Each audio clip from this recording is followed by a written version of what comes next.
जय राधा माधव, जय कुंज बिहारी।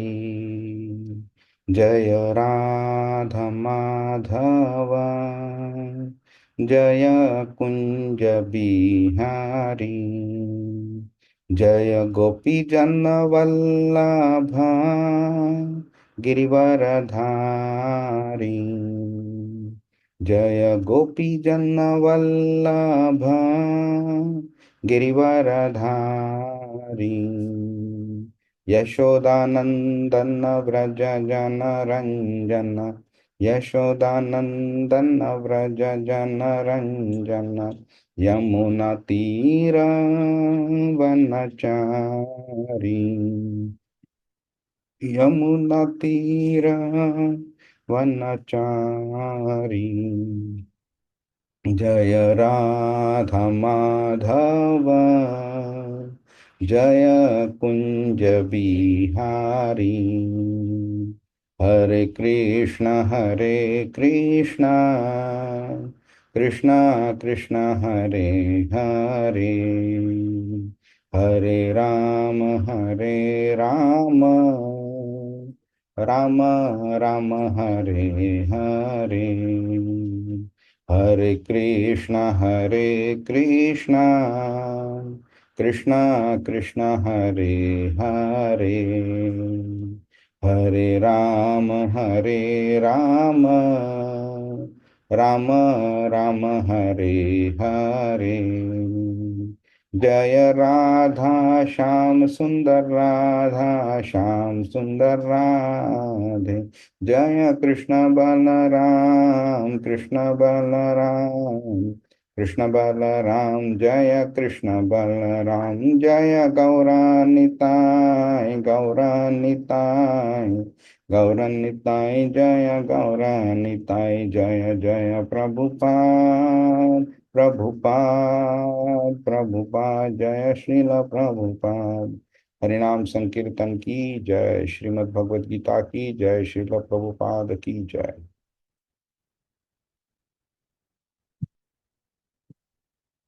ओम अज्ञानतिमिरान्धस्य ज्ञानाञ्जनशलाकया चक्षुरुन्मिलितं येन तस्मै श्रीगुरवे नमः।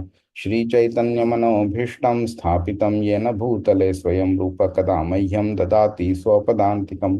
वन्देऽहं श्रीगुरो श्रीयुतपदकमलं, श्रीगुरुन् वैष्णवांश्च श्रीरूपं साग्रजातं सहगण रघुनाथान्वितां तं सजीवं साद्वैतं सावधूतं परिजनसहितं कृष्णचैतन्यदेवं श्रीराधाकृष्णपादान् सहगण ललिता श्रीविशाखान्वितांश्च। हे कृष्ण करुणा सिंधो दीनबंधो जगत्पते गोपेश गोपिका कांत राधा कांत नमोस्तुते। तप्त कांचन गौरांगी राधे वृंदावनेश्वरी वृषभानुसुते देवी प्रणमामि हरिप्रिय। वाञ्छाकल्पतरुभ्यश्च कृपा सिन्धुभ्य एव च पतितानां पावनेभ्यो वैष्णवेभ्यो नमो नमः। नमो विष्णुपादाय कृष्णप्रेष्ठाय भूतले श्रीमते भक्तिवेदांत स्वामिनिति नामिने नमस्ते सारस्वते देवे गौरवाणी प्रचारिणे निर्विशेष शून्यवादी पाश्चात्य देशतारिणे। जय श्री कृष्ण चैतन्य प्रभु नित्यानंद श्री अद्वैत गदाधर श्रीवासादि गौरभक्त वृंद। हरे कृष्णा कृष्ण कृष्ण हरे हरे, हरे राम राम राम हरे हरे। हरे कृष्णा। कोणाला आठवतंय आपण काय केलेलं मागच्या आठवड्यात?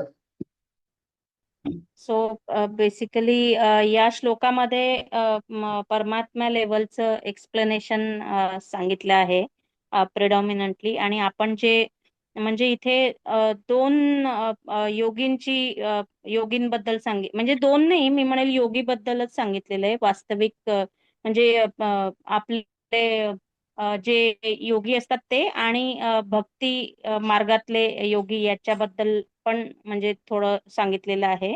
आणि याच्यामध्ये मेन की हे योगी लोक सर्व म्हणजे कोणी का असे ना, चांगला माणूस वाईट माणूस, म्हणजे जे आपल्याला वाटतो हा चांगला आहे वाईट आहे, पण ऍक्च्युली त्या योगीच्या दृष्टीने एकच बघितले जातात का, तर त्यांना माहिती असतं की यांच्या सगळ्यांमध्ये परमात्मा आहे.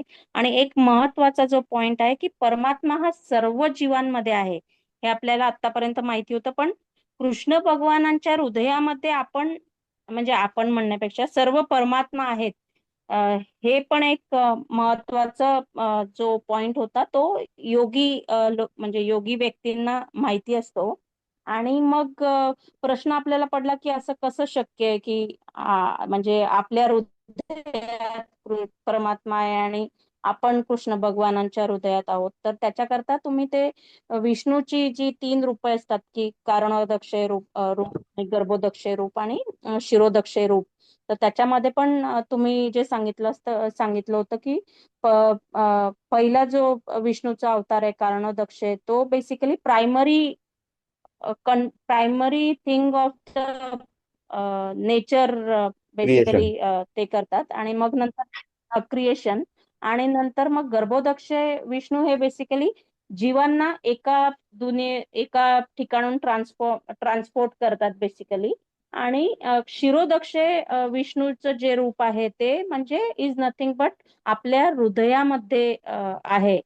आणि कदाचित यामुळे असा आपला समज झाला असेल की अ, अ, विष्णू, आय मीन कृष्ण भगवान हे विष्णूचं रूप आहे. पण ते तुम्ही कृष्ण भगवानांची काय म्हणतात त्याला, हरॅर्की सांगितली होती की ते ऍक्च्युली ते कसं सत्य नाहीये. तर कृष्ण भगवानांपासून बलराम, मग बलरामांपासून ते 4 संकर्षण आणि ते 4 झालेले, तसं चतुर्युग. सगळं सांगून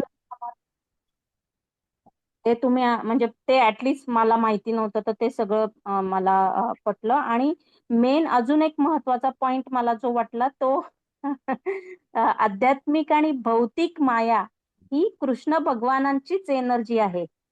मग त्याच्यामध्ये प्रश्न पडला होता की भौतिक माया पण जर कृष्ण भगवानांची आहे तर मग ती वाईट का ठरली जाते. तर त्याच्यावर आपल्याला कळालं की नाही, कृष्ण भगवानांना बेसिकली वाटतंय की आध्यात्मिक माया ही आपल्या जीवांकरता किंवा परमात्म्यांकरता योग्य आहे. तर त्याच्याकरता मग तुम्ही ते माश्याचं वगैरे उदाहरण दिलेलं होतं की पाण्यात पण राहू शकतो प्लस जमिनीवर. तर आपण त्याला पाण्यातच ठेवतो कारण त्याची ती जागा असते. तर ते तुम्ही पटवून दिलेलं होतं. तर असे मला म्हणजे मागच्या श्लोकामधले जे खूप महत्वाचे पॉइंट वाटले ते मी समजून घेतले प्रभूजी. खूप खूप छान. धन्यवाद. एक एक पॉइंट याच्यामध्ये थोडा करेक्ट करावं चाललंय. कृष्णाच्या हृदयात परमात्मा आहे हा जो तुम्ही बोललात ना, ते थोडं टेक्निकली इनकरेक्ट आहे. की ओके. कृष्ण हा स्वतःच भगवान पण आहे आणि स्वतःच परमात्मा पण आहे. आणि ह्याची पुष्टी आपल्याला आजच्याच 31व्या श्लोकामध्ये मिळेल आपल्याला. ओके. ओके प्रभूजी. आणि 27 आणि 28व्या श्लोकामध्ये कृष्ण कोणत्या रूपाची आपल्याला प्रचिती देतो हे आठवतंय का? आपण आता एक हायरार्की बघत आलेलो आहे आपण, राईट? तर त्या हायरार्की मधली सेकंड जी स्टेप होती ती तुम्ही सांगितली परमात्माची. आता थर्ड जी स्टेप आहे ती आपण आजच्या 30व्या श्लोकामध्ये बघणार आहोत. पण 27 आणि 28व्या श्लोकामध्ये कोणत्या रूपाची प्रचिती त्यांनी दिलेली? देव आहे बेसिकली आतापर्यंत. म्हणजे ते 3 ज्या लेवल सांगितल्या होत्या, देव आहे, देव हृदयात आहे आणि देव इज नथिंग बट कृष्ण भगवान. हा तर देव आहे ही लेवल 27व्या आणि 28व्या मध्ये हा, म्हणजे मला बरोबर तरी असं. बरोबर बरोबर आहे. पण आणि त्याला आपण बोलतो निराकार रूप बोलतो. म्हणजे आपल्याला देव दिसत नाहीये म्हणून देव नाहीये असं कोणी समजू नये. तर देव हम्म. निराकार रूपामध्ये सुद्धा असतो. तर ते रूप होतं. ठीक आहे. आपण 30वा श्लोक बघूया. काही प्रश्न आहे 29व्या श्लोकाचा? 30वा श्लोक बघूया. यो माम पश्यति सर्वत्र सर्वं च मयि पश्यति तस्याहं न प्रणश्यामि स च मे न प्रणश्यति. अनुवाद. हरे कृष्णा.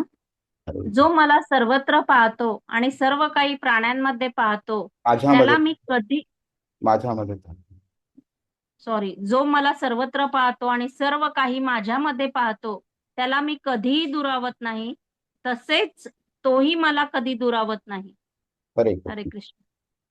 बरं, आता काय झालेलं आहे आतापर्यंत? 29व्या श्लोकामध्ये त्यांनी परमात्म्याचं वर्णन केलेलं आहे की परमात्मा आहे, सर्वांच्या हृदयात स्थित आहे. ओके. आणि योगी त्याला प्राप्त करण्याचा प्रयत्न करतो. ठीक आहे. तर ही जी एक योगीची जी दृष्टी आहे ना, ती त्या दृष्टीला चा फायदा काय आहे, तर ते ह्या 30व्या श्लोकामध्ये वर्णन केलेलं आहे. हा, तर हा 30वा श्लोक म्हणजे काय आहे, तर कृष्ण इथे भगवान ह्या लेवलची, जी सुप्रीम लेवल आहे ज्याच्यावरती काही नाही, त्या लेवलची आपल्याला आपल्याला दर्शन देत आहेत त्याचं. आणि ते कसं आहे, ते का होतं, त्याप्रमाणे ते आपण डिटेलमध्ये बघून घेऊया. पण हा श्लोक आहे त्याच्यामुळे आपल्याला एक एक वेगळ्या प्रकारचं एक रिलेशन, एक नातं जे आहे कृष्णाबरोबर, ते आपलं एक प्रस्थापित होतंय आणि त्याच्याबद्दल आपल्याला एक प्रचिती येते आपल्याला. तर कृष्ण काय बोलतोय, यो माम पश्यत्री, यो मिनिंग यो यह मिनिंग असा योगी. ओके. माम पश्यती सर्वत्र. माम म्हणजे मला, म्हणजे कृष्णाला. पश्यती सर्वत्र म्हणजे सगळीकडे पाहतो. आणि सर्वम च मयी पश्यती. सर्व मिनिंग जे काही सगळं आहे ते मयी म्हणजे माझ्यामध्ये, पश्यती म्हणजे पाहणं. हम्म. अशा योगीला काय होतं, तर तस्याहम न प्रणश्यामी, त्याच्याकरता मी कधीही हरवत नाही. आणि स च मे न प्रणश्यती, स म्हणजे तो, हा, न मे प्रणश्यती म्हणजे तो मला कधी हरवत नाही, मी त्याला कधी हरवत नाही.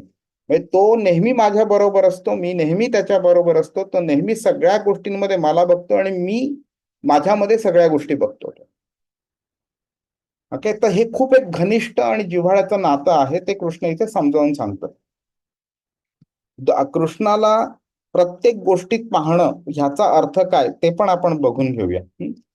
आता इथे आपल्याला काय कळतंय आपल्याला, की ती व्यक्ती शुद्ध भक्त बनण्याच्या लेवलला पोहोचलेली आहे. अशा व्यक्तीला ह्या सगळ्या लेवलची प्रचिती होते ह्याला. आणि इंद्रिय आपली तीच असतात. तर श्रील विश्वनाथ चक्रवर्ती ठाकूर सांगतात की तीच इंद्रिय जी आपण भौतिक सेवेमध्ये आपण त्यांना एंगेज करतो, त्याच इंद्रियांना जेव्हा आपण चा वापर करून आपण जेव्हा कृष्णाला प्रत्यक्षात अनुभवत असतो, तो कृष्ण बनतो की बाबा तो खरा माझा उपासक आहे आणि तो कधीही खाली पडत नाही. पण खाली पडणं ह्याचा कोणाला अर्थ माहितीये का, काय असतो ते? कोण सांगेल खाली पडणं म्हणजे काय? म्हणजे पुन्हा आध्यात्मिक जगावरून भौतिक जगामध्येच बरोबर. जाणं असं. बरोबर. म्हणजे अ, भक्ती सोडणं, भौतिक जगात येणं, किंवा कधी कधी लोक पाप योनीमध्ये पण जातात, तर ते तो कधीही खाली पडत नाही.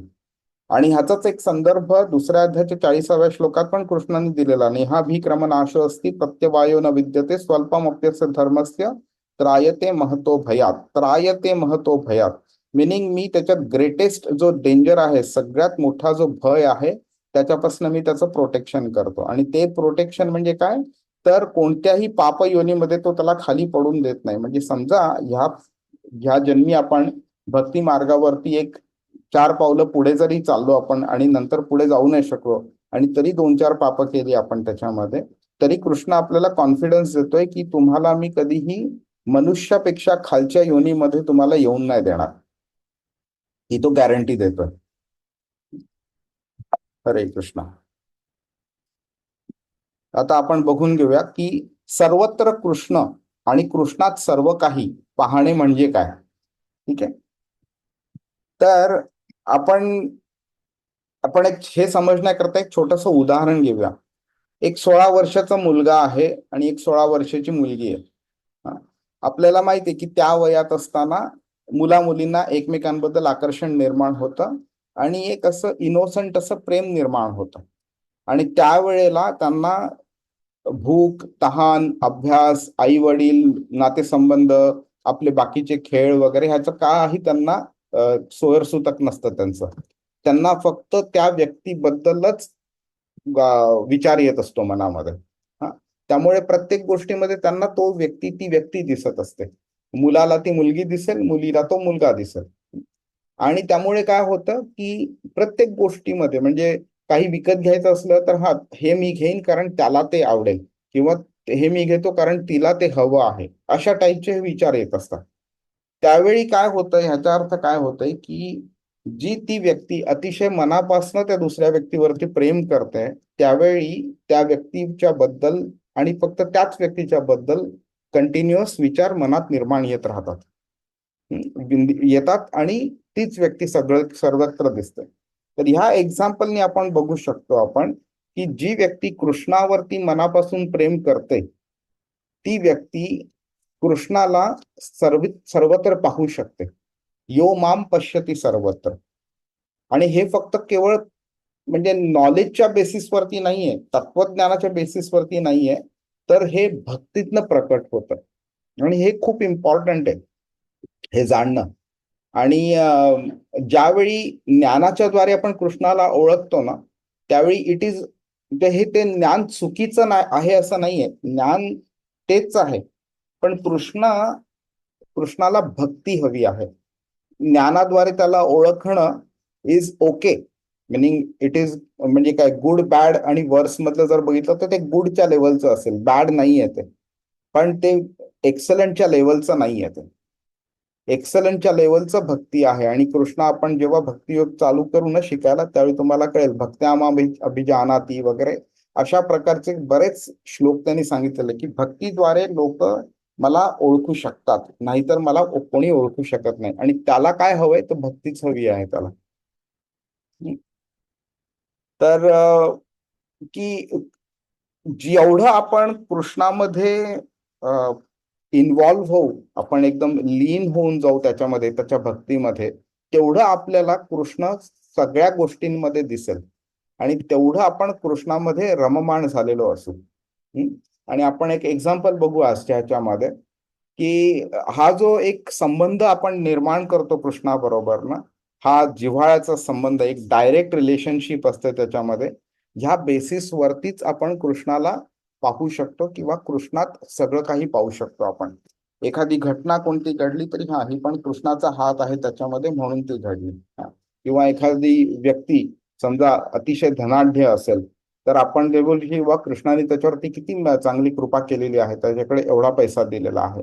किंवा एखादी व्यक्ती खूप चांगलं भगवद्गीता बोलत असेल किंवा भागवतम बोलत असेल किंवा चांगली भक्ती करत असेल तरी सुद्धा आपण बोलू शकतो अरे कृष्णाची किती चांगली कृपा आहे त्याच्यावरती. तर प्रत्येक गोष्टीमध्ये कृष्णाचं एका व्यक्ती बरोबर किंवा एका इन्सिडेंट बरोबर किंवा एका सिच्युएशन बरोबर आपण रिलेशन लावून आपण कृष्णाचा हात त्याच्यामध्ये बघू शकतो आपण. आणि ह्याच्यामुळे आपल्याला काय होतं, प्रत्येक वेळी आपण त्या इन्सिडेंटला एक ऑपॉर्च्युनिटीमध्ये टर्न करतो आणि कृष्णाची सेवा करायचा प्रयत्न करत असतो आपण. आणि हे आयडेंटिफाय करणं की ही जे काही आहे स्पिरिच्युअल असो किंवा मटेरियल असो, कोणतीही गोष्ट असो, ती आपण कृष्णाची ती एनर्जी आहे आणि ती एनर्जी कृष्णाच्या सेवेकरता वापरणं, हा दृष्टिकोन आपण डेव्हलप करतो. आणि तो डेव्हलप झाल्यानंतर मग आपल्याला रिअलाइज होतं की ईशावास्यम इदम सर्वम यत्किंच जगत्याम जगत. जे काही आहे ह्या जगामध्ये किंवा पूर्ण ब्रह्मांडामध्ये किंवा त्याच्याही पलीकडे, ते सर्व कृष्णाची ओनरशिप आहे त्याची. त्याच्यामध्ये आपला काहीही हक्क नाहीये. जे काही आपल्याला मिळालेलं आहे ते तात्पुरतं मिळालंय, वापरण्याकरता मिळालंय, पण ती त्याची आपली प्रॉपर्टी नाही ठरू शकत. आपण ते नवद्वारे पुरे देही नैव कुर्वन्न कार्यंत श्लोक शिकलेलो त्यावेळी आपण बघितलेला की हे हा देह सुद्धा आपला नाहीये. हा देहामध्ये आपण ॲज अ आत्मा येऊन राहतो काही काळाकरता आणि नंतर जसं जसं रेंटल पिरियड संपला की मग नंतर देह आपल्याला सोडावा लागतो आणि दुसऱ्या देहामध्ये एंटर करावं लागतं आपल्याला. तर हा देह सुद्धा आपला नाहीये, तर मग बाकीच्या गोष्टी कशा आपल्या असू शकतील. त्यामुळे जे काही आहे ते कृष्णाचं आहे. त्यामुळे जे काही आहे ते कृष्णाच्या सेवेमध्ये लावणं इज द बेस्ट ॲटिट्यूड. आणि याचं एक एक्झाम्पल बघूया. शिल प्रभुपाद जेव्हा US ला गेलेले त्यावेळी त्यांनी एक ट्रक बघितला. म्हणजे 1-2-3 वर्ष त्यांना होऊन गेलेली US मध्ये इस्कॉनची स्थापना वगैरे झालेली. त्यानंतर त्यांनी एक मोठा ट्रक बघितला. त्यावेळी त्यांना एक आयडिया आली की बाबा आपण ह्याच शहरामध्ये अशाच मोठ्या ट्रकवरती आपण जर जगन्नाथ, बलदेव आणि सुभद्रा यांची यात्रा काढलं तर किती छान होईल म्हणून. आणि मग ते त्यांनी त्यावेळी सुरू केलेलं. हे साधारणपणे 68-69 1969 ची वेळ आहे बहुतेक. तर तुम्ही विचार करा, आज जगभरामध्ये 100च्या वरती देशांमध्ये रथयात्रा होते. जेव्हा इथे इंडियामध्ये होते त्याचवेळी तिकडे पण होते. हम्म. आणि हे फक्त प्रभुपादांच्या एका विचारांनी, नंतर त्याच्यावर त्यांनी कृती केली, त्याच्यामुळे हे शक्य झालेलं आहे. त्यामुळे प्रत्येकाला, भक्ताला जे काही दिसतं त्याच्यामध्ये तो कृष्णाकरता मी कसं वापरू शकतो आणि कृष्णाचं स्मरण त्याला कसं होईल, त्याचं तो रिलेशनशिप लावत असतो. आणि हे सगळं पॉसिबल आहे कारण कृष्ण ह्या नावाचा एक अर्थ आहे सर्व आकर्षक. मिनिंग सगळ्या गोष्टींना आकर्षून घेण्याची शक्ती ज्याच्यामध्ये आहे त्याचं नाव आहे कृष्ण. तर कृष्णाशी आपलं एक नातं आहे आणि ते नातं आपल्याला ह्या श्लोकामध्ये आपण अप्लाय करू शकतो ह्या श्लोकाच्या प्रिन्सिपलद्वारे. जेव्हा यो माम पश्यती सर्वत्र आणि सर्वम च मयी पश्यती, दोन्ही जेव्हा तो बोलतो त्यावेळी आपलं नातं ह्या प्रिन्सिपल अप्लाय करण्यामध्ये कशी मदत करू शकतो. तर कृष्ण काय आहे? सर्व आकर्षक भगवान. म्हणजे जो फक्त भक्तीकडे आकर्षिला जातो, पण ज्याच्याकडे सगळ्या गोष्टी, सगळ्या व्यक्ती, सगळ्या प्रवृत्ती आकर्षिला जातात तो कृष्ण. आणि जेव्हा आपण अशा भगवानांना समर्पित करतो त्यांच्या स्वतःच्या सेवेकरता, त्यावेळी आपण भौतिक जगाच्या पलीकडे जाऊ शकतो आणि त्या मेंटॅलिटीमध्ये राहू शकतो आपण ह्या भौतिक जगात असून सुद्धा. त्यामुळे काय होतंय की आपल्याला समजू शकतं की हे जे आपलं जे नातं जे आहे कृष्णाशी, ते आपलं ते जे ज्ञान जे आहे की हे आपलं कृष्ण कोण आहे, हे आपल्या नातं आहे कृष्णाशी, त्याच्या बेसिसवरती आपल्याला ह्या सगळ्या गोष्टी समजू शकतात. आणि हे हे नातं कसं आहे की हे नातं अजून अजून अजून अजून स्ट्रॉंग होत राहतं जशी जशी आपण त्याची भक्ती करत राहतो. आणि जोपर्यंत हे नातं आहे तोपर्यंत ती आपली जी अवस्था जी आहे की कृष्ण कोण आहे, आपण कोण आहोत, आपल्या त्याचा संबंध काय आहे, हे जे नॉलेज आहे ते नॉलेज म्हणजे अबाधित राहतं. ते हळू शकत नाही आपल्याला. ती ती सेवा करण्याची प्रवृत्ती जोपर्यंत आहे तोपर्यंत. जेव्हा आपण कृष्णाची सेवा बंद करण्याचा आपल्याला मनात विचार येतो त्यावेळी मग नंतर आपण कृष्णापासून हळूहळू लांब जायला चालू होतो आणि मग नंतर मग हे विचार येतात की बाबा कृष्ण कोण आहे, काय संबंध आहे, आणि आपण मग विसरून जातो हळूहळू. त्यामुळे ही जी सेवा जी आपण करत राहतो कृष्णाची, ती आपल्याला त्या पोझिशनच्या खाली पडण्यापासून वाचवत असते आपल्याला. तर साधक आपण कोण आहोत? साधना करणारे साधक आहोत आपण. त्यामुळे काय होतंय की आपल्याला ही भौतिक पातळी सोडून आपल्याला आत्मसाक्षात्काराच्या पातळीवरती जायचं आहे. त्याच्याकरता ही सेवा is the most important method. Okay. आणि त्या सेवेमध्ये जोपर्यंत आहोत ना तोपर्यंत आपण ह्या भ्रमामध्ये येत नाही. भ्रम कोणता? की बाबा मी ह्या पृथ्वीचा मालक आहे आणि मी ह्या शरीरात आलोय तर मी शरीर आहे आणि मला एन्जॉय करायचंय, ह्या भ्रमामध्ये कधी आपण येत नाही. आणि ह्या भ्रमामध्ये जोपर्यंत नाही आहोत तोपर्यंत आपलं ते एक सेवेची जी एक प्रवृत्ती आहे आणि ते एक कृष्णाशी असलेलं नातं जोपर्यंत आपल्याला त्याच्यावरती कॉन्फिडन्स आहे, जोपर्यंत आपण ते नातं ऍक्च्युली आपण प्रॅक्टिकली इम्प्लिमेंट करतोय, तोपर्यंत आपण हे यो माम पश्यती सर्वत्र आणि सर्वंच मही पश्यती हे आपण अंडरस्टँड करू शकतो आणि अप्लाय करू शकतो आपण. हरे कृष्ण सीमा माताजी. हा, हरे कृष्णा प्रभूजी. मला म्हणजे जस्ट मनात अशी शंका आली की इथे आता योगींबद्दल बोललं जात आहे, तर हे सर्वसामान्य व्यक्ती म्हणजे जसे म्हणजे मी म्हणेल, मी तुम्हाला नाही म्हणणार, पण हे आता जस्ट म्हणजे एखादा व्यक्ती जर आपला त्याच्याशी जमत नसेल तर आपण त्याच्यापासून 7 हात दूर राहतो आणि हा असा काय वागतो, तो तसा काय वागतो, किंवा बॉसचं म्हणा किंवा घरामध्ये पण काही असतात व्यक्ती ज्याच्याशी आपलं पटत नाही.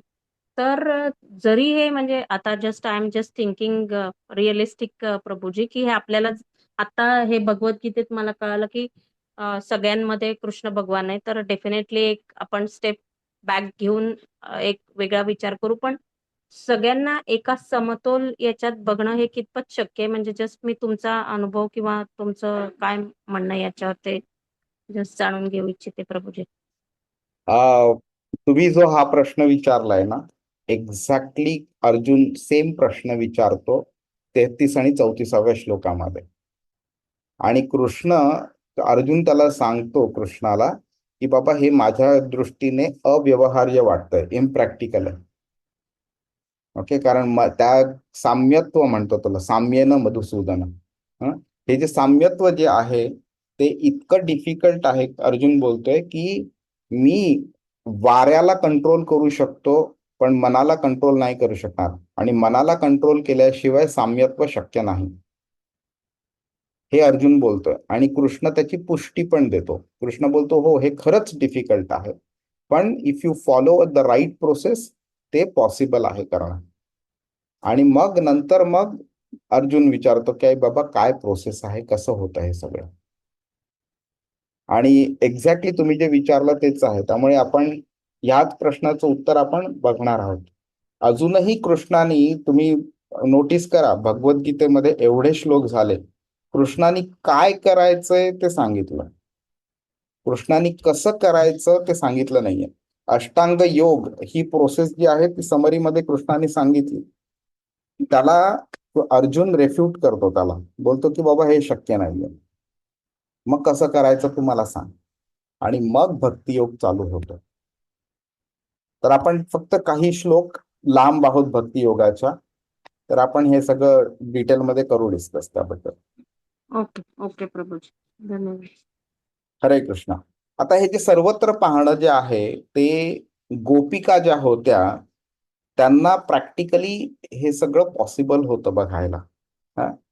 तर बऱ्याच वेळा काय होतं, गोपींचा जेव्हा विषय निघतो ना, त्यावेळी भरपूरशी लोक, म्हणजे इतर धर्मांची लोक तर जाऊन देत, पण आपल्या हिंदू धर्मातली लोक सुद्धा मस्करीमध्ये त्याबद्दल बोलत असतात. पण ते किती मोठं अज्ञान आहे हे तुम्हाला मी फक्त एका गोष्टींनी सांगतो.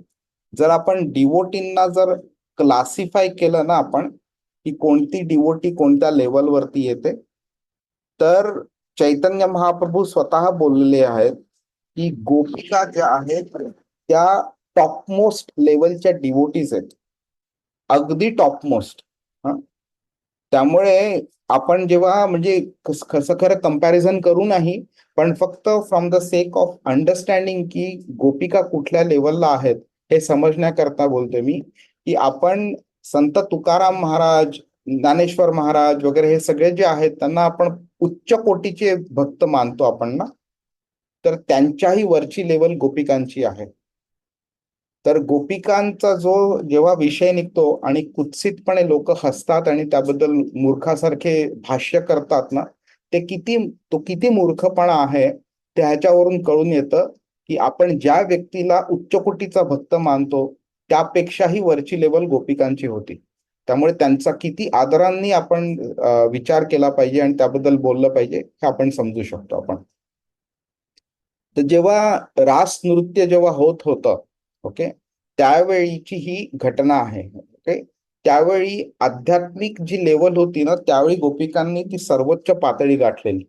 ओके, तर त्या पर्टिक्युलर रात्री कृष्णाने काय केलं की सगळ्या गोपींबरोबर ते नृत्य करत होते. प्रत्येक गोपीला असं वाटलं की कृष्ण फक्त माझ्या बरोबर नृत्य करतोय, बाकीच्यांबरोबर करत नाही. तर त्यामुळे एक काहींदा तसं ते एक अहम निर्माण झालेला की कृष्ण माझ्याकडे आहे म्हणून वगैरे.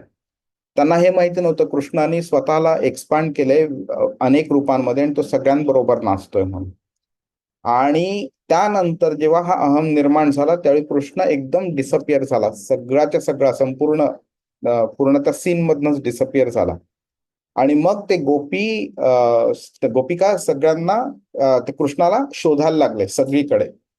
त्यामुळे बराच वेळ कृष्ण त्यांना दिसत नव्हता, ते पूर्णपणे बेचैन झालेल्या. आणि नंतर मग त्यांची अशी अवस्था झाली की त्यांना जे काही दिसेल त्यातनं त्यांना कृष्णाची आठवण निर्माण होती. तुळशी दिसली तर तुळशी कृष्णाला आवडते म्हणून कृष्णाची आठवण झाली. कमळ दिसलं तर कमळासारखा कृष्णाचा चेहरा आहे म्हणून त्याची आठवण झाली. मृग पाहून सुद्धा कृष्णाची आठवण झाली. प्रत्येक गोष्टीमध्ये त्यांना कृष्ण दिसत होता. आणि नंतर मग त्यांनी काय केलं, स्वतःमध्येच त्यांनी एकाला कृष्ण बनवलं आणि एक गोपिका झाली आणि वेगळ्या वेगळ्या लीला साकार केल्या त्यांनी. कृष्णाची आठवण त्यांना एवढी येत होती त्यांना. आणि त्या पूर्ण त्या भूमिकामध्ये ते एवढे असे मग्न झाले. आणि नंतर मग कृष्णाशी त्यांचा जो संबंध आहे, जे नातं आहे, ते अजून अजून अजून अजून स्ट्रॉंग झालं त्यांना. आणि ते नंतर बघून मग कृष्ण परत त्यांच्या समोर प्रकटला तिकडे. तर ही ती लेवल आहे. त्या लेवलवरती जाण्याचा आपण म्हणजे प्रयत्न नक्कीच करू शकतो. पण ते आपल्याला ज्या आपल्या मेंटल स्टेट आहे करंटली, त्या बेसिसवरती आपल्याला समजू शकतं ते किती ती हाय लेवलची आहे ते म्हणून. आता चतुश्लोकी भगवद्गीता कशी आहे ना, 10व्या अध्यायामध्ये 8वा 9वा 10वा 11वा श्लोक आहे, तसंच चतुश्लोकी भागवतम पण आहे, जे दुसऱ्या स्कंधातल्या 9व्या अध्यायाच्या 33व्या श्लोकापासून 33 34 35 36 असे 4 श्लोक आहेत. त्यातल्या 34व्या श्लोकामध्ये भ्रम म्हणजे काय हे कृष्णाने सांगितलेलं आहे तिथे. तरिते अर्थम यत् प्रतीयेत न प्रतीयेत चात्मनी तद्विद्यादात्मनो मायाम यथा भासो यथा तमः. यथा भासो यथा तमः याचा अर्थ बघूया. या श्लोकात काय म्हटलं आहे की जेव्हा आपण एखाद्या गोष्टीला मौल्यवान समजतो, परंतु त्याचा कृष्णाशी संबंध पाहू शकत नाही, तेव्हाच आपण समजायला पाहिजे की हे मायेचं सार आहे म्हणून.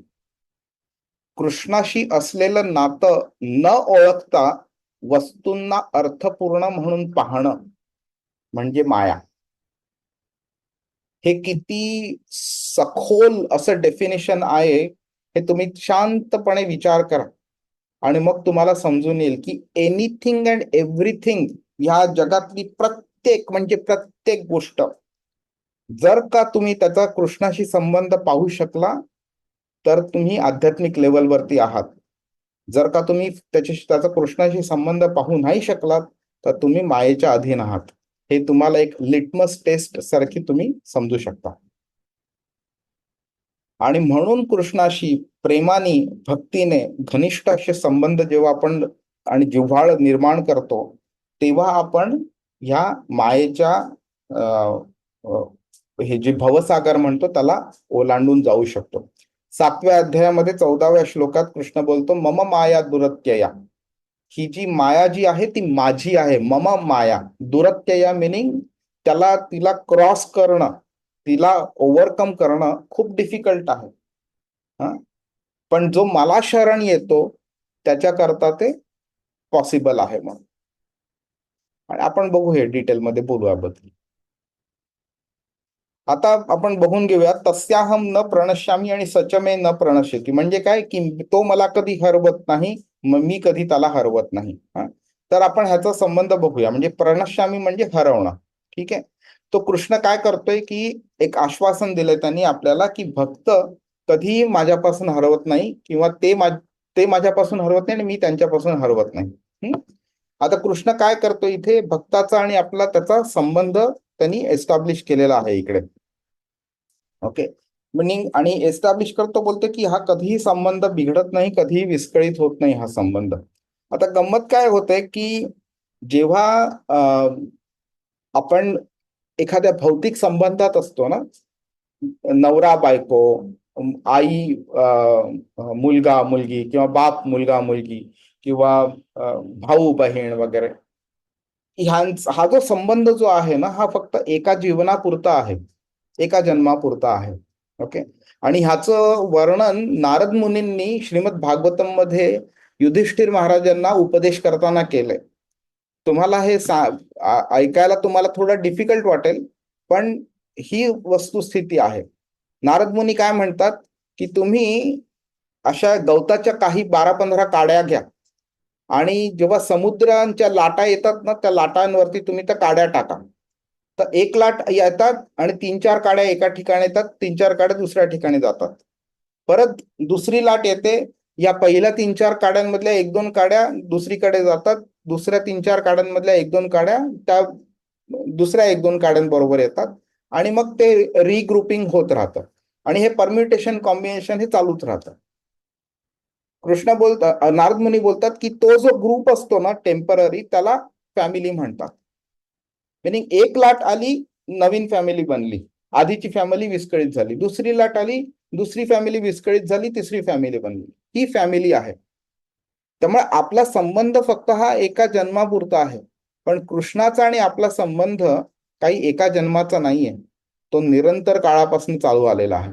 आणि आपण काय करतो, हा जो निरंतर चालत आलेला संबंध आहे तो विसरतो आणि नवीन फॅमिलीशी एका जन्मापुरता असलेला संबंध आपण त्याला इम्पॉर्टन्स देतो. आपण असं नाही की आपण ह्यांना इम्पॉर्टन्स द्यायला नाही पाहिजे, प्रत्येकाला घेऊन आपण पुढे कृष्णाच्याकडे घेऊन गेलो पाहिजे आपण त्याला.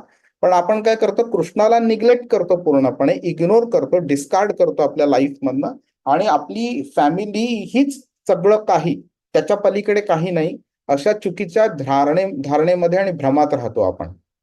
ते चुकतं आपलं तिकडे. आता कृष्णाने काय केलंय इकडे, दुसऱ्या अध्यायाच्या 63व्या श्लोकामध्ये सुद्धा प्रणश्यती हा शब्द वापरलाय. तुम्हाला आठवत असेल तर बुद्धिनाशात प्रणश्यती तो बोललेला. आणि तसंच तो 31व्या श्लोकामध्ये 9व्या अध्यायाच्या तिकडे पण तो प्रणश्यामी हा शब्द वापरतो. ओके, तर दोघांमध्ये काय संबंध आहे, तर दुसऱ्या अध्यायाच्या 63व्या श्लोकात, 62-63व्या श्लोकामध्ये तो काय बोलतो की जेव्हा तुम्ही इंद्रिय वस्तू जी असतात त्यांचं तुम्ही चिंतन करता, त्यांच्यामध्ये तुमची वासना निर्माण होते, ते हवंच आहे ही दृढ भावना निर्माण होते, त्यावेळी काय होतं की तुमच्या बुद्धीचा नाश व्हायला चालू होतो आणि तुम्ही अधोगतीच्या दिशेने तुम्ही सरकत राहता तुम्ही. ठीक आहे, आणि इव्हेंच्युअली तुमचा आध्यात्मिक नाश होतो तुमचा. इकडे काय कृष्ण बोलतोय की जेव्हा तुम्ही ते सोडता आणि तुम्ही माझ्याकडे येता, ओके, त्यावेळी कृष्ण काय बोलतोय की कौंतेय प्रति जानीहि नमे भक्त प्रणश्यती. अर्जुनाला कृष्ण बोलतोय की हे अर्जुना, सगळ्यांना अगदी बेंबीच्या देठापासून ओरडून सांग तू, हा, दवंडी पेटवून सांग एकदम की बाबा नमे भक्त प्रणश्यती, माझा भक्ताचा कधीही प्रणश्य होत नाही, प्रणश्यती होत नाही त्याची. तो नेहमी माझ्यामध्ये असतो, मी त्याच्यामध्ये नेहमी असतो, तो कधीही मला हरवणार नाही, कधीही नष्ट होणार नाही. कृष्णाचा आणि आता आपल्या भक्ताचा त्याचा जो एक अविनाशी असा संबंध आहे ना, त्यावरती कृष्ण इथे जोर देऊन सांगतोय की तो बोलतोय की मी खात्रीने सांगतो, मी तुम्हाला अगदी गॅरंटीने सांगतोय की तुम्ही कधीही मला हरवणार नाही, मी तुम्हाला कॉन्स्टंटली तुमच्या बरोबर राहीन म्हणून. आणि हरवणं म्हणजे काय, तर बेसिकली असं नाहीये की आत्म्याबरोबर परमात्मा नेहमीच असतो, त्यामुळे टेक्निकली बघितलं तर हरवत नाही आपण, तो नेहमी आपल्याबरोबर असतो. पण काय होतंय की आपल्याला तो खाली पडायला तो अवॉइड करतो. बाबा तू पाप योनीमध्ये जाऊ नको, काही गोष्टी आपल्याकडनं तो मुद्दामून करवून नाही घेणार किंवा होऊन नाही देणार, जर पाप पाप गोष्टी असतील तर ह्या लेवलचं प्रोटेक्शन तो देत राहतो. त्यामुळे इकडे काय होतंय की जेव्हा तो असं आश्वासन देतो तर आपल्याला मग प्रश्न पडतो की तो कसं प्रॅक्टिकली इम्प्लिमेंट करतो. तर कृष्ण बेसिकली काय आहे की सर्व आकर्षक आहे भगवान, आणि परमेश्वर म्हणून आपल्या हृदयात स्थित पण आहे तो. तर तो जो संबंध आहे तो कधीही नष्ट होत नाहीये. आणि त्यामुळे काय होतं की जेव्हा आपण कॉन्स्टंटली कृष्णाचा विचार करत राहतो, कृष्णाबद्दल भक्ती करत राहतो, कृष्णाची सेवा करत राहतो, तर ह्याच्यामुळे काय होतं की आपला कृष्णाकडे जाण्याचा मार्ग आपला सिंपल होऊन जातो. आणि बऱ्याच लोकांना असं वाटतं की आपण भक्ती करायची का, तर मोक्ष मिळवण्याकरता. तर ही संकल्पना चुकीची आहे. मोक्ष इज इन्फिरियर टू भक्ती. तुम्हाला मोक्ष एका ज्ञानी व्यक्तीला पण मिळतो, कर्मयोगीला पण मिळतो किंवा अष्टांग योगीला पण मिळतो, पण भक्ती ह्या तिघांना मिळत नाही, त्याला वेळ लागतो. भक्ती ही फक्त भक्तियोग करणाऱ्या व्यक्तीला मिळते. तर कृष्ण काय सांगतो आपल्याला, आणि भागवतम मध्ये आपण हेच शिकणार आहोत की भक्ती इज सुपिरियर टू मोक्ष. कारण मोक्ष तुम्हाला जास्तीत जास्ती काय करेल, तुम्हाला ह्या जे भौतिक जग आहे त्याच्या पलीकडे नेण्याचा प्रयत्न करेल. तेवढं तिथपर्यंत नेऊन ठेवेल तुम्हाला. पण तुम्हाला स्पिरिच्युअल वर्ल्डमध्ये कृष्णाबरोबर जायला, तिकडे त्याच्याबरोबर राहायला, त्याच्याबरोबर त्याची सेवा करायला डायरेक्टली त्याची ऑपॉर्च्युनिटी देत नाही. आणि ते का सुपिरियर ते जेव्हा आपण भागवतम मध्ये जाऊ शिकायला त्यावेळी आपण बघू त्याबद्दल.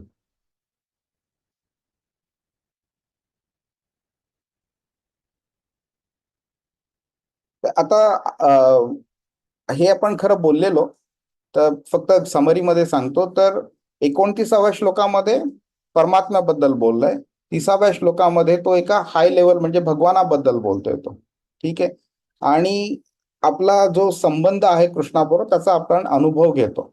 आणि हे कसं त्यांनी एम्फसाइज केलेलं आहे, तर माम हा शब्द तिकडे वापरलाय. हा यो माम पश्यती सर्वत्र बोलतोय तो. तर तो कोणाचा तिसरा रेफरन्स नाही देतोय, तो डायरेक्ट रेफरन्स देतोय तो इकडे. आणि आपण हे बघू शकतो आता की आपण 31व्या श्लोकामध्ये येऊ तेव्हा आपण बघू की 27, 28 किंवा 29 ह्या श्लोकामध्ये त्यांनी एक थर्ड पार्टी रेफरन्स असा दिलेला आहे. वेराज 30व्या श्लोकामध्ये डायरेक्ट रेफरन्स दिलाय. तर ते का तसा दिलाय ते आपण बघून घेऊया. आपण ह्या काही प्रिन्सिपल च्या गोष्टी आहेत त्या जर आपण शिकून घ्या की आपण कृष्ण भावना भाविक बोलतो ना, कृष्णा कॉन्शियसनेस. तर कॉन्शियसनेस कृष्ण भावना भावित असणं म्हणजे काय, तर ते ह्या श्लोकातनं आपल्याला शिकता येतं. तर श्रीकृष्णांशिवाय कोणतीही गोष्ट अस्तित्वात राहू शकत नाही, हे ह्याचा संपूर्ण कॉन्फिडन्सनी आपल्याला नॉलेज आलं पाहिजे आपल्याला. ह्याचं सर्व गोष्टींचे अधिपती श्रीकृष्ण आहेत, हे एक आपल्याला हा पण एक प्रिन्सिपल समजला पाहिजे की जो काही फाउंडेशन आहे ना कृष्ण भावनेचा, त्याच्यामध्ये कृष्ण इज इम्पॉर्टंट. त्या फाउंडेशन व्यतिरिक्त, त्या फाउंडेशन शिवाय कोणत्याही गोष्टीचं अस्तित्वच शक्य नाहीये. आणि कृष्ण भावना ही कृष्णावरती प्रेम करण्याची मॅच्युअर्ड स्टेट आहे. आणि ही स्थिती जी आहे ही मोक्षाच्याही पलीकडे आहे. हे समजणं अतिशय गरजेचं आहे आपल्याला. आणि काय होतंय, कृष्णाने इथे काय सांगितलेलं आहे, एक परिपूर्ण जो योगी असतो, जो परमेश्वरापर्यंत येऊन परमेश्वराला पाहू शकतो, त्याचे संबंध प्रस्थापित करून नंतर तो भगवानांच्या लेवलला पण जाऊ शकतो. तर ती जी योगी आहे, ती व्यक्ती जी आहे, जी त्या स्टेजला पोहोचली आहे, त्या व्यक्तीमध्ये आणि एक कृष्ण भावना भावित व्यक्ती आहे त्याच्यामध्ये काही डिफरन्स आहे का, काही सिमिलॅरिटीज आहेत का, तर कृष्ण त्याबद्दल इथं उत्तर देतोय की कृष्ण भावना भावित व्यक्ती जी आहे ती सर्वत्र श्रीकृष्णांना पाहत असते आणि सगळं काही श्रीकृष्णांमध्ये पाहते. अशी व्यक्ती जी असते ही भौतिक गोष्टी ज्या असतात ना निरनिराळ्या वेगवेगळ्या, त्यांना पण ती पाहत असते, परंतु त्या सगळ्यांमध्ये ती श्रीकृष्णची शक्ती जी असते, बऱ्याच वेगळ्या वेगळ्या प्रकारच्या शक्ती आहेत, त्या टेक्निकल आहे थोडं, मी आता नाही एक्सप्लेन करत, पण त्या शक्ती बघत राहते ती. आणि त्या शक्तींद्वारे ती कृष्णाकडे म्हणजे ती रिलेशन एस्टॅब्लिश करते. आपण बघू शकतो आपण की बाबा एक अतिशय धनाढ्य व्यक्ती किंवा अतिशय सुंदर व्यक्ती किंवा एक सुंदर बाई किंवा पुरुष जर का आपल्याला दिसला, तर आपण लगेच बोलू शकतो की ही बाई म्हणजे तिच्या 60, 70, 80 वर्षाचं ते आयुष्य आहे, त्याच्यामध्ये 30-40 वर्ष ती सुंदर दिसते. तर मग जो नव यौवन कृष्ण जो आहे, श्यामवर्ण कृष्ण, तो किती सुंदर दिसेल आपल्याला. त्यामुळे अगेन त्या व्यक्तीचं जी सुंदरता आहे त्या सुंदरता घेऊन आपण कृष्णाशी परत रिलेशन एस्टॅब्लिश केलं. आणि हे करणं सिंपल पण आहे आणि हे करणं आवश्यक पण आहे. आणि त्याच्याकरता कृष्ण आपल्याला हेल्प व्हावी म्हणून 10व्या अध्यायामध्ये वेगळ्या वेगळ्या प्रकारच्या विभूतींबद्दल तो माहिती देतो, ज्यामुळे आपण प्रत्येक गोष्ट जी भौतिक जगात आहे त्यातनं आपण कृष्णाचं कसं स्मरण करू शकतो ते तो तिकडे सांगतो तिकडे. आणि व्यावहारिक रित्या हे आपण कसं जीवनात लावू शकतो आपण, तर एकरूप होणं कृष्णाचं, त्याची भक्ती करणं, प्रेममयी भक्ती करणं, हे इम्पॉर्टंट पण आहे आणि प्रॅक्टिकल पण आहे, आणि हे केल्याने आपला जो एक संबंध आहे कृष्णाबरोबर तो छान प्रस्थापित होतो. आणि कृष्ण भक्ताच्या दृष्टीआड कधीही होत नाही. मग ओके, मी हे ह्या लाईनवरती आता बोलत नाही. मी विलीन होणं म्हणजे काय तर आपण कधी पुढच्या भक्तियोगामध्ये आल्यावरती बोलू. ब्रह्मसंहितेमध्ये एक श्लोक आहे. ब्रह्मसंहिता म्हणजे ब्रह्माने जेव्हा कृष्णाची स्तुती प्रशंसा केलेली त्यावेळी तो ब्रह्मसंहिता म्हटलेला. ते इथे त्यातला एक श्लोक आहे. प्रेमांजन छुरित भक्ती विलोचनेन संतः सदैव हृदयेषु विलोकयन्ति यं श्याम सुंदरम अचिंत्य गुणस्वरूपम गोविंदम आदिपुरुषम तम अहम भजामी. मी आदिपुरुष गोविंदांना प्रणाम करतो, ज्यांना भक्त प्रेमरूपी अंजनाने माखलेल्या रूपामध्ये पाहिले जाते. म्हणजे आपल्या डोळ्यांमध्ये जेव्हा अंजन घालतो त्यावेळी ते अंजना प्रेमरूपी जर अंजन असलं तर आपण त्या प्रेमरूपी अंजनाद्वारे जेव्हा कृष्णाला बघतो त्यावेळी कृष्ण आपल्याला किती छान किती सुंदर दिसतो आणि आपली भक्ती अजूनही वाढत जाते त्याच्यात.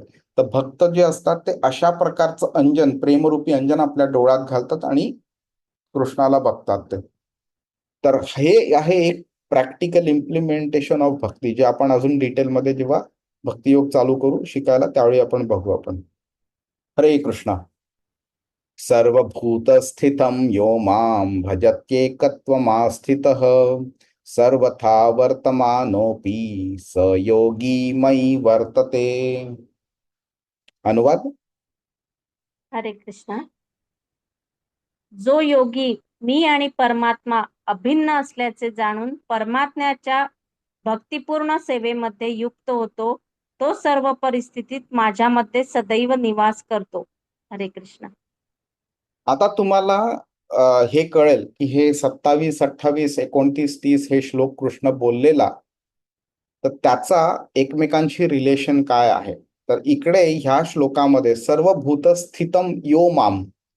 ओके, म्हणजे काय तर जो परमात्मा सगळ्या भूतांमध्ये स्थित आहे तो मीच आहे. आणि हे जाणून भजत एकत्व स्थित, एकत्व तो एकच आहे आम्ही दोघंही. कृष्ण हे नाही बोलला की परमात्मा is a king of a different country आणि मी ह्या राज्याचा राजा आहे म्हणून. नाही, एकत्व सगळं एकच आहे मी, पण आम्ही एक्सपांड केलेलं आहे. म्हणून परमात्मा तुमच्या हृदयात स्थित आहे, पण तो मीच आहे. तो सर्वथा वर्तमान ह्या परिस्थितीमध्ये तुम्ही म्हणजे तुम्ही माझ्या सेवेमध्ये युक्त व्हा आणि तुम्ही सगळ्या परिस्थितीत माझ्यामध्ये निवास कराल तुम्ही. तर त्या त्या ज्ञानाच्या लेवलला पोचणं आवश्यक आहे, त्या भक्तीच्या लेवलला पोचणं आवश्यक आहे. आणि जेव्हा आपण करू शकतो तर तेव्हा भगवंतांची उपासना करणं शक्य आहे तिकडे. त्यामुळे इथे काय केलेलं आहे त्यांनी, आता आपण भगवद्गीताचा जो अष्टांग योगाचा जो सेक्शन आहे तो आपण आता सेकंड लास्ट वर्स मध्ये आहोत. 32व्या श्लोकामध्ये प्रॅक्टिकली स्पीकिंग अष्टांग योग कृष्ण संपवतो शिकणं. नंतर मग अर्जुनाचे प्रश्न येतात 33, 34व्या श्लोकामध्ये आणि 37, 38, 39व्या श्लोकामध्ये. आणि ज्यामुळे कृष्ण काय करतोय, हा जो अष्टांग योगाचा एंड पॉइंट आहे त्याला भक्ती योगाशी कनेक्ट करतो आणि मग नंतर भक्ती योग स्टार्ट करतो 7व्या अध्यायापासून. ठीक आहे. त्यामुळे इथे काय झालं, आता जेव्हा त्या एंडच्या स्टेटला आलेला आहे त्यावेळी कन्क्लुझिव्ह गोष्टी तो सांगायला हे करतो आणि म्हणजे त्याची जी अल्टिमेट लेवल जी आहे त्याबद्दल तो डिस्क्राईब करतो. त्यामुळे इथे तो जो योगी ज्याच्याबद्दल कृष्णाने 6व्या अध्यायाच्या 11व्या श्लोकापासून सांगायला सुरू केलं, शुचो देशे प्रतिष्ठाप्य पासून काय प्रोसेस करायची, कसं करायचं, कुठे बसायचं, काय बघायचं, काय नाही बघायचं, कशा श्वास घ्यायचा वगैरे, मेंटॅलिटी कशी असली पाहिजे वगैरे, हे सगळं करत करत करत त्यांनी जो आणलं एका योगीची परिपूर्णता त्या स्टेजवरती, त्या परिपूर्णतेच्या स्टेजवरती जे रिझल्ट्स मिळतात, त्याची जी दृष्टी असते त्याबद्दल एक्सप्लेन केलं. आणि आता त्याच्या ऍक्शन्स बद्दल तो एक्सप्लेन करतोय आता. ठीक आहे. तर कृष्ण कोणाबद्दल बोलतोय इथे, तर 2 रूपांबद्दल बोलतोय. पहिली गोष्ट म्हणजे जो परमात्मा आहे, जो सर्व प्राणी मात्रांमध्ये स्थित आहे त्याबद्दल बोलतोय. आणि माम म्हणजे कृष्ण स्वतः त्याबद्दल बोलतोय. म्हणजे हृदयातील परमात्मा आणि भगवान कृष्ण एकच आहेत, कोणी वेगळं नाहीये. आणि अजूनही डीप मध्ये आपण जेव्हा जाऊ त्यावेळी कळेल आपल्याला की श्रीकृष्ण हे परमात्म्याचे मूळ आहे. ओके, आणि परमात्मा श्रीकृष्णांपासून आलेला आहे. आणि ते जेव्हा नॉलेज मिळतं त्यावेळी परिपूर्ण योगी त्यांची उपासना आणि सेवा करतात. कोणाची? श्रीकृष्णाची. आणि ह्या मेंटॅलिटीमध्ये जेव्हा योगी असतो त्यावेळी सचमेन प्रणश्यती तस्याहम न प्रणश्यामी हे सगळं त्यावेळी पॉसिबल होतं. त्यामुळे आपण बघू शकतो की हा जो श्लोक आहे हा एक लिंक आहे 29 आणि 30व्या श्लोकाचा. की कृष्ण 29 मध्ये काय बोलला की योगयुक्तात्मा, जो योगामध्ये स्थित आहे तो सर्व भूतस्थमात्मानम, सर्व प्राणी मात्रांमध्ये परमात्म्याला बघतो. ओके, अस्तित्व पाहतो, इक्षते. आणि त्याला कळतं की हे जे सगळे आहेत ते इंटर रिलेटेड आहेत. म्हणजे प्राणी मात्रांमध्ये परमात्मा आहे आणि प्राणी मात्र परमात्म्यामध्ये कृष्णामध्ये आहे. तर सर्व भूतानीच आत्मनी. आणि हे सगळं एका समदर्शना, सर्वत्र समदर्शन, समदृष्टिकोनातनं तो पाहू शकतो तेव्हा त्या स्टेजला. आणि 30व्या श्लोकामध्ये कृष्ण म्हणून बोलतोय की यो माम पश्यति सर्वत्र, जो मला सगळीकडे पाहू शकतो आणि माझ्यात सगळं काही पाहू शकतो, त्याला मी कधी हरवत नाही आणि माझ्यापासून तो कधी हरवत नाही. सचमेन प्रणश्यती. आपल्याला काय वाटेल की हे म्हणजे इंटर रिलेटेड आहेत पण एकदम सिंपल आहेत समजायला. पण कृष्ण काय दाखवतो इकडे की इकडे एक अतिशय असा घनिष्ठ, एक सखोल असा डायरेक्ट पर्सनल रिलेशनशिप कृष्णाबरोबरती, तो त्या एका संबंधावरती तो भर देतोय आपल्याला. त्यामुळे आपल्याला हे कळू शकतं की प्राणी मात्रांमध्ये परमात्मा म्हणजेच कृष्ण आहे हे सिद्ध होतं इकडे. नाव आता प्रश्न निर्माण होतो की बाबा मग जर कृष्ण आणि परमात्मा स्थित आहे तर मग आधी तो असं का बोलला तस्याहम न प्रणश्यामी सचमे न प्रणश्यती, एक थर्ड पार्टी रेफरन्स दिलेला त्यांनी. आणि इकडे 30व्या श्लोकामध्ये डायरेक्ट रेफरन्स दिलाय. तर तसं का होतं? परमात्म्याचा उल्लेख अशा रीतीने करतो की तो आणि मी, म्हणजे कोणी तो दुसरा कोणी व्यक्ती आणि मी असं करतोय तो इथे. तर इकडे तो ह्या श्लोकामध्ये कन्फर्म करतोय की ते दोघेही एकत्र आहेत. पण हे मेन रिलेशन का आहे? तर एक म्हणजे भगवद्गीता शिकताना एखाद्याला जर कोणी नीट असं समजवलं नाही तर त्याला ते असं प्रश्न पडू शकतो की बाबा अननेसेसरीली हे कॉम्प्लिकेट का केलंय? सिंपल टर्म्स मध्ये आधीच सांगू शकला असं नाही की परमात्मा पण मीच आहे आणि भगवान पण मीच आहे आणि मी परमात्मा रूपी स्थित असतो वगैरे सांगू शकला असता. तर आधी कॉम्प्लिकेट करणं नंतर सिम्प्लिफाय करणं असं का करतं? तर इकडे मेन पॉइंट हा समजणं आवश्यक आहे की जशी जशी व्यक्ती आध्यात्मिक प्रगती करत जाते तशी तशी त्याची रिअलायझेशन काय असते, कशी होते, त्या दृष्टीने कृष्णाने हे सांगितलेलं आहे की जसं आधी कसं असतं की देव आहे हे समजणं आवश्यक असतं. नाहीतर आपण कसंही उच्छृंखलपणे वागत बसू आपण. मग देव आहे हे समजल्यावरती आपण काय करतो, देवाला फक्त एक ऑर्डर सप्लायर अशा ट्रीट करतो की त्याला बाबा मला 2 कोटी रुपये हवेत, 2-4 घरं घ्यायची आहेत मला. चल एक 50 कोटीचा चेक पाठव. चल एक छान बायको पाठव. हा चल अजून मला गाड्या वगैरे हव्यात, चांगला जॉब हवाय, चल लागून दे मला. हा हे घे 5 रुपये हवेत तुला, 5 रुपयाची फुलं हवेत, हे घे घे. तर ह्या जो प्रकार असतो तो कर्मकांडाचा प्रकार असतो. तर that is at a very bodily level, meaning जे शरीराच्या लेवलवरती होतं फक्त की बाबा देव आहे, देवाचा आणि माझा संबंध फक्त तेवढाच आहे की मी मागणार देव देणार. त्यानंतर जेव्हा तो ग्रॅज्युएट करत जातो हळूहळू एकेका ग्रेडपासून वरती चालत जातो त्यावेळी नंतर तो सकाम कर्मयोग, निष्काम कर्मयोग वगैरे हे करतो. मग ज्ञान योग, मग ध्यान योग, अष्टांग योग वगैरे हे सगळं करत राहतो. ते करता करता मग नंतर तो भक्ती योगापर्यंत राहतो. तर हे जे आहे ना हे ट्रान्झिशन वर्सेस आहेत. त्या ट्रान्झिशन वर्षन्स मध्ये आपल्याला कळतं की त्याचं लेवल कशी वाढत चाललेली आणि त्याची दृष्टी कशी इम्प्रूव्ह होते ते. आणि एक लेवल असते ज्याच्यामध्ये आपण परमात्म्याच्या लेवलला पोहोचलेलो असतो, परमात्म्याचं आपल्याला जाणीव व्हायला चालू होते. दुसरी लेवल असते भगवानांची लेवल. तर त्यावेळी त्याची दृष्टी कशी बदलते. त्यामुळे तो त्यावेळी आधी परमात्म्याला तो त्या लेवलनी ट्रीट करतो. नंतर एक घनिष्ठ संबंध निर्माण झाल्यावरती तो कृष्णाला एक असं डायरेक्ट रिलेशनशिपनी कृष्ण माझा आहे ह्या दृष्टीने ट्रीट करतो. त्यामुळे ते हे थर्ड पार्टी आणि डायरेक्ट रेफरन्सेस ह्या दृष्टीने कृष्णाने सांगितलेले आहे तिकडे. आपण ह्याबद्दल बोललेलो, तर मी परत बोलत नाही ते ट्रान्झिशन ऑफ वर्सेस कसे आहेत ते. तर श्रीमद भागवतम मध्ये पहिल्या स्कंदाच्या 2ऱ्या अध्यायाच्या 11व्या श्लोकामध्ये हा श्लोक दिलेला आहे. वदंती तत्त्वविदस्त्वं यज्ञानम अद्वयम ब्रह्मेती परमात्मेती भगवानिती शब्दते, असं हे सांगितलेलं आहे.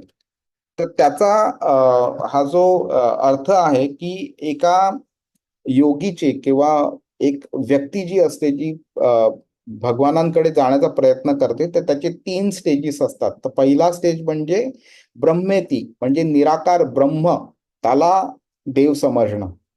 नंतर त्याची जे लेवल वाढत जाते त्यावेळी तो परमात्म्याला ब्रह्मणपेक्षाही वरती समजतो. ब्राह्मण नाही, ब्राह्मण वेगळं. आणि नंतर त्याची जेव्हा अजून उपासना वाढते त्यावेळी तो भगवानच्या लेवलला येत होतो.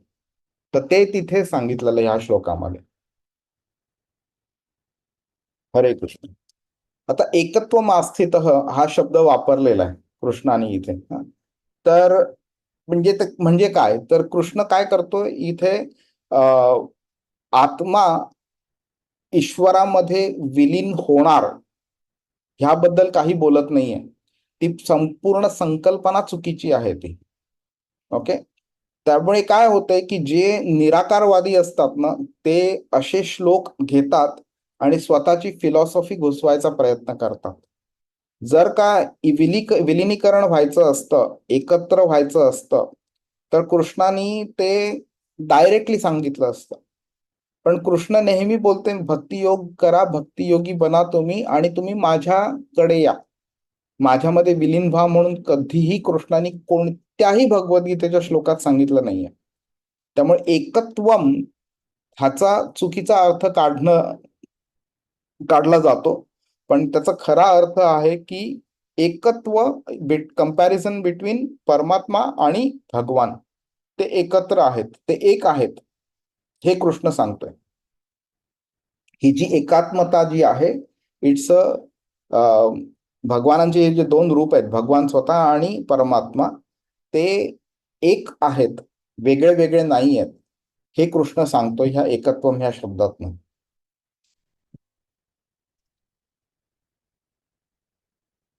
हे मी स्किप करू का? बरं, ठीक आहे. जे विविध रूप असतात ना, ते एकच आहेत, ते वेगळं नाहीये, हे जाणणं पण इम्पॉर्टंट आहे. आपल्याला वाटतं की ती व्यक्ती माझी बायको आहे, तर ती माझी. दुसरी व्यक्ती कोणी विचित्र आहे, तर माझा त्याचा काही संबंध नाही, त्याला काही झालं तरी चालेल, माझं काही नाही त्याच्याशी. त्यामुळे कृष्ण बोलते की ही जे हे माझं आणि माझं नाही, ही जी मेंटॅलिटी आहे, ती एक शरीराच्या लेवलवरची मेंटॅलिटी आहे. You need to rise about it. त्यामुळे प्रत्येक गोष्टीमध्ये तुम्ही कृष्णाला जेव्हा तुम्ही बघता, त्यावेळी तुम्ही बोलता की भलेही माझी बायको आहे, पण परमात्मा तिच्यातला आणि त्या दुसऱ्या व्यक्तीतला परमात्मा सेम आहे. त्यामुळे या दोघांमध्ये काहीही डिफरन्स नाही. तर जेव्हा परमात्म्याच्या लेवलवरती आपण एखाद्या व्यक्तीला बघतो, त्यावेळी आपण मग बॉडीली लेवलवरती बघणं बंद करतो आणि त्यांच्यामध्ये काही डिफरन्स आहे हे आपण बघणं बंद करतो. आपण फक्त ती सिमिलॅरिटी दिसते आपल्याला, विच इज परमात्मा दोघांच्या हृदयात स्थित आहे म्हणून. आणि त्यामुळे हे जे भ्रम असतात ना आपल्याला, की बाबा ती व्यक्ती माझी, ही व्यक्ती दुसरी कोणीतरी वगैरे, हे जे भ्रम आपल्याला कृष्णाकडे जाण्यापासून आपल्याला विचलित करू शकतात. तर जेव्हा आपण कृष्ण भावनेमध्ये जास्ती डिटेलमध्ये आपण म्हणजे जास्ती हाय लेवलला आपण पोहोचतो, त्यावेळी हे जे भ्रम असतात ते आपल्याला विचलित करू शकत नाहीत आपल्याला.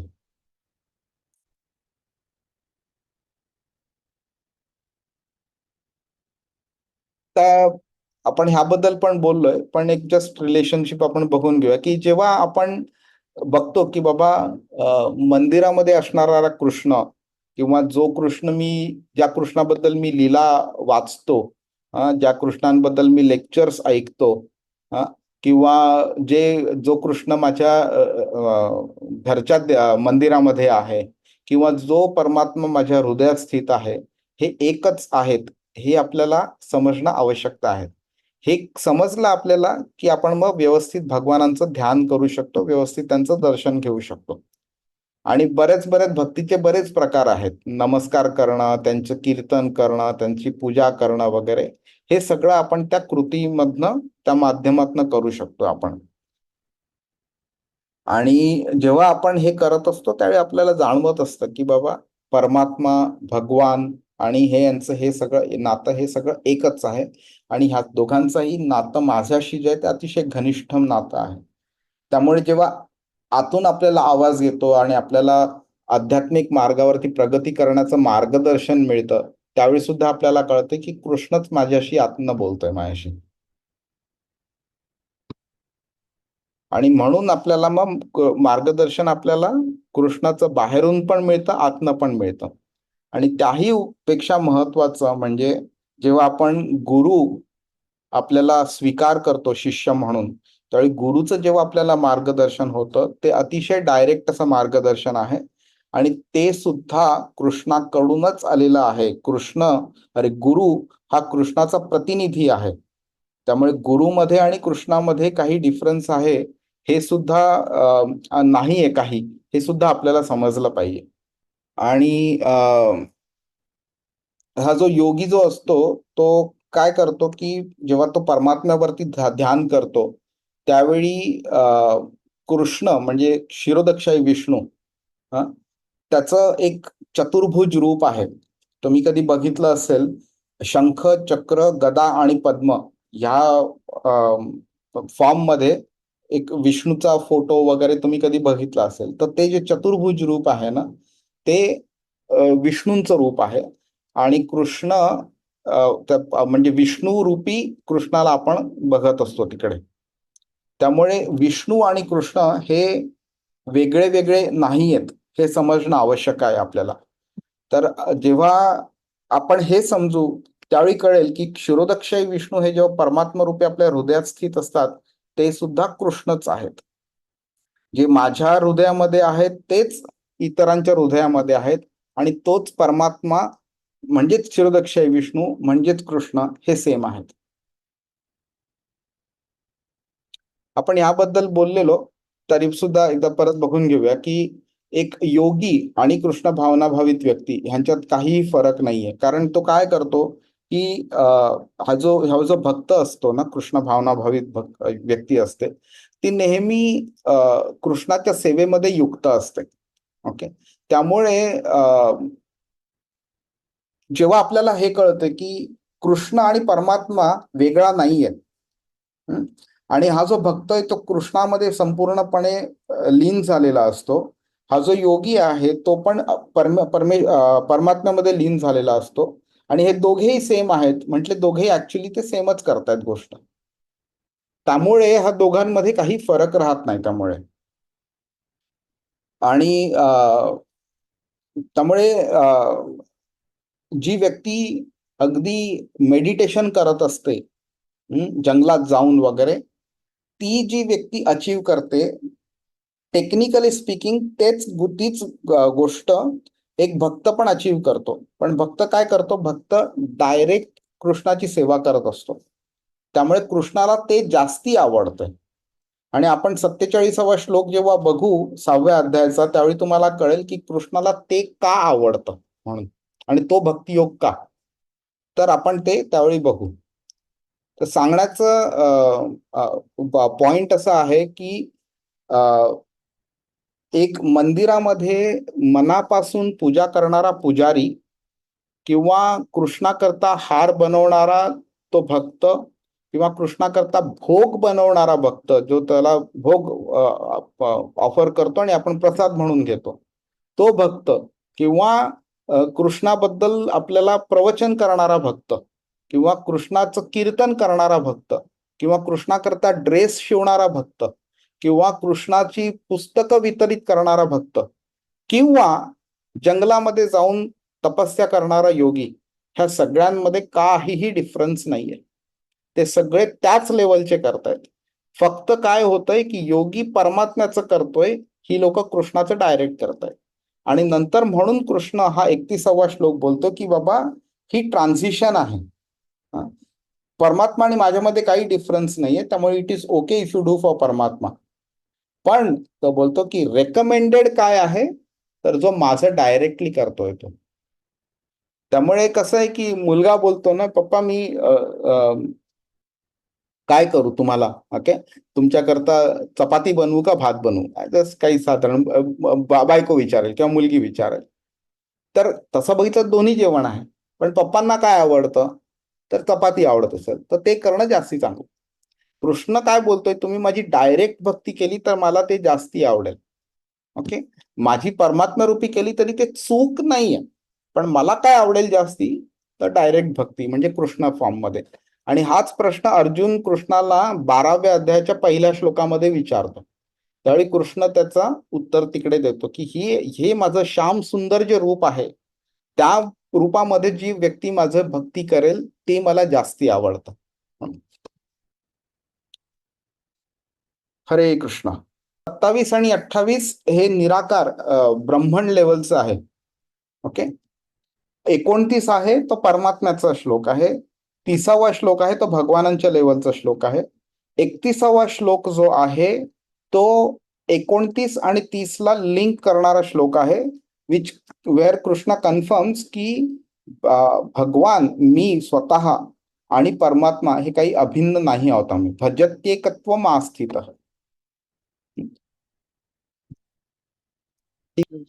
हरे कृष्णा.